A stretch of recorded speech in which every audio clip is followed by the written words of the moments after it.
E aí então a gente vem aqui para um grande evento na vida de Salomão também, que é quando ele encontra a rainha de Sabá, né?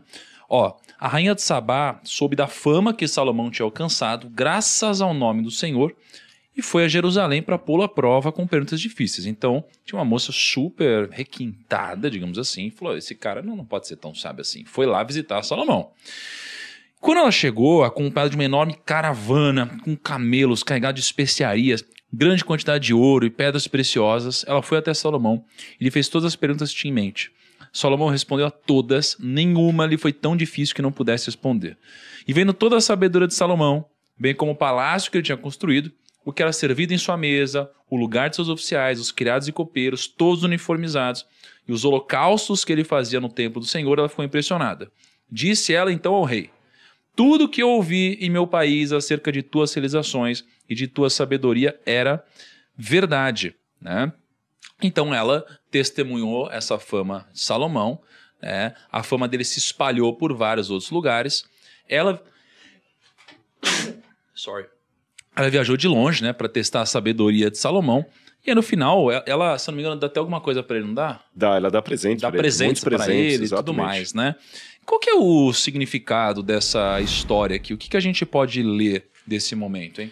Bom, aqui a Bíblia coloca como um exemplo de como a bênção de Deus para Salomão estava sendo bênção para outros povos também. Que essa é uma dinâmica do sucesso.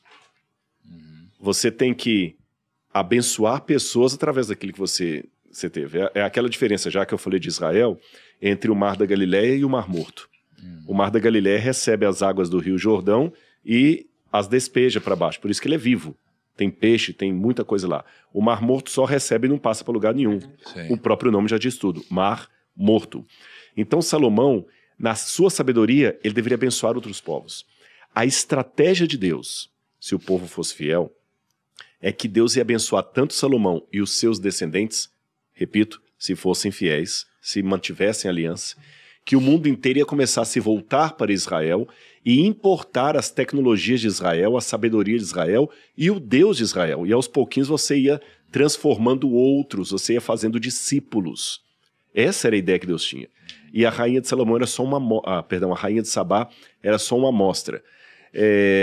Mas Salomão mostrou para ela muita coisa, mas eu não sei até que ponto, a essa altura do campeonato, ele foi realmente uma testemunha do Deus que ele adorava, ou se ele já estava por demais corroído pela vaidade. Tava com brilho. Ego já, né? Olha tudo que eu construí. Aí tem até uma história, tem até uma história que ela tem plausibilidade de verdadeira. Eu vou explicar qual. Que Salomão teria tido um filho com a rainha de Sabá. Né? Quando você falou assim, ela deu mais do que para ele. Deu um neném. Deu um filho. Deu um neném. Inclusive, na Etiópia, você tem a história do rei Menelik, que eles falam que é descendente da rainha de Sabá com Salomão, que ela voltou para a Etiópia grávida. E que Salomão havia dado presentes para ela levar. O fato é que Israel reconhece judeus etíopes.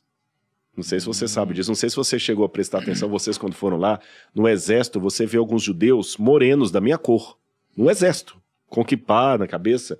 Muitos deles são etíopes, ou seja, Israel reconhece que existem judeus de linhagem etíope. Tanto é que eles podem fazer aliá, para quem não sabe, é aquele movimento de subida, quando você volta para Israel, você descobre que sua mãe era judia, seus pais e tudo. Israel reconhece isso, lhe dá cidadania israelense.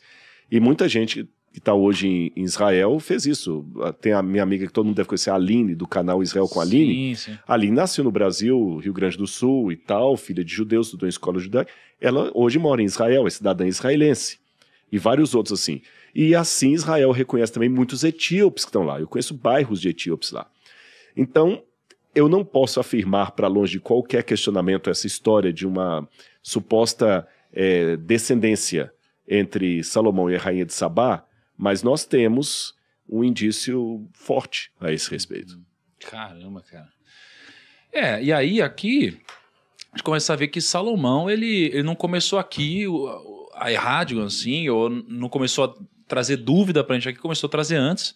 E a gente começa a ver aqui o início do fim da sessão Salomão. Não é que ele não começa a errar, ele tá errando, mas ele começa a colher os frutos desse erro mais pra frente. É meio que um ser humano. Né? É um ser humano.